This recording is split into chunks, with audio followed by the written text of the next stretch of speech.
masuk di tahun 2022 ketika Indonesia sebenarnya secara pandemi udah mulai landai gitu ya. Nah, biasanya itu bakal diiringi sama peningkatan dari penjualan mobil di Indonesia. Ini yang bikin gue penasaran, sampai jelang di semester kedua ini mobil-mobil apa-apa aja sih yang sekarang jadi yang paling laris gitu. Mobil-mobil baru udah banyak ya dari awal tahun 2022, atau mungkin di akhir tahun sebelumnya juga udah banyak mobil-mobil baru yang berdatangan. Nah, kita bakal ngeliat di bulan Mei terakhir update mobil apa aja yang paling terlaris di Indonesia. Untuk tahu selanjutnya seperti apa, pantengin terus videonya, jangan lupa like dan subscribe, dan tonton terus videonya. Peace.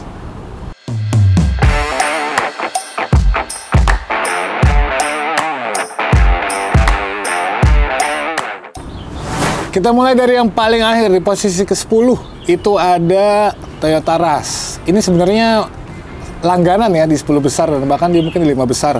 Tapi di bulan Mei ini, sepanjang bulan Mei, berdasarkan data dari Gabungan Industri Kendaraan Bermotor Indonesia atau GAIKINDO, Toyota Rush itu berhasil terjual sebanyak 1.349 unit dan menempatkannya di posisi ke-10.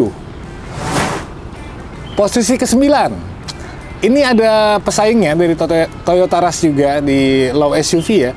Ini datang dari Honda BR-V, yang sebenarnya ini juga termasuk mobil baru yang ditawarkan oleh Honda dengan sejumlah fitur-fitur barunya, Honda Sensing dan lain-lain. Dan dia berhasil mengumpulkan penjualan sebanyak 1.400 unit sepanjang di bulan Mei itu. Di posisi ke-8 itu ada Mitsubishi Xpander, yang sebenarnya juga ini mirip-mirip dengan BR-V dan juga Toyota Rush ya, walaupun di kelasnya di low SUV.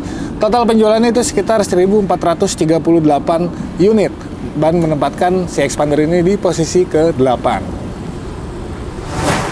Lanjut di posisi ke-7 itu ada the one and only Toyota Avanza, yang biasanya dia ada di 3 besar ya kan.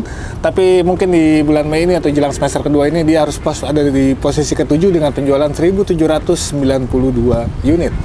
Lanjut lagi di posisi ke-6. Nah, ini sebenarnya menarik karena ini bener masih hot banget, masih baru banget. Mungkin wajar ya karena ini produk baru. Akhirnya menempatkan dia di posisi ke-6, padahal dia juga bukan sebuah low MPV. Dia juga nggak muat 7 penumpang. Apalagi kalau bukan Honda HR-V yang terjual sebanyak 1.799 unit sepanjang bulan Mei ini. Ini prestasi tersendiri buat Honda menurut gua, karena akhirnya HR-V bisa lebih nendang lagi di industri otomotif nasional. Oke, lanjut kan nih? Lanjut. Kita sekarang masuk ke 5 besar. Bentar bang, kenapa HR-V kok bisa masuk ya? Karena ini mobil ini sebenarnya udah dalam beberapa tahun terakhir cukup populer, cukup familiar. Dan ketika Honda melakukan penyegaran, tampangnya berubah, fiturnya berubah, dan akhirnya dia mungkin jadi bisa lebih merangsang pasar untuk gitulah pokoknya ya. Lanjutlah, posisi ke-5 ini juga sebenarnya nggak jauh mengejutkan seperti Honda HR-V, bahkan mungkin lebih mengejutkan. Karena apa? Ini nggak bisa gue bilang sebagai produk baru, tapi ternyata dia bisa nendang ke posisi 5 besar. Ini ada Mitsubishi Pajero Sport dengan penjualan 1.834 unit dan menempatkan dia di posisi ke-5. Ini jarang-jarang terjadi guys. Gila loh, abis pandemi orang kayaknya bakal geragas banget gitu ya. Kebanyakan nabung kali ya selama pandemi, akhirnya jadi Pajero aja kebeli, padahal harganya setengah miliar lebih. Yoi kan. Lanjut di posisi ke-4, setelah tadi kita ngomongin Pajero yang mungkin kelasnya middle up gitu, sekarang middle low ya kali ya. Ini ada Daihatsu Sigra. Yoi, yang biasa kalau lo order Grab atau Gokar segala macam, nih mobil ini paling banyak datang ya gitu ya.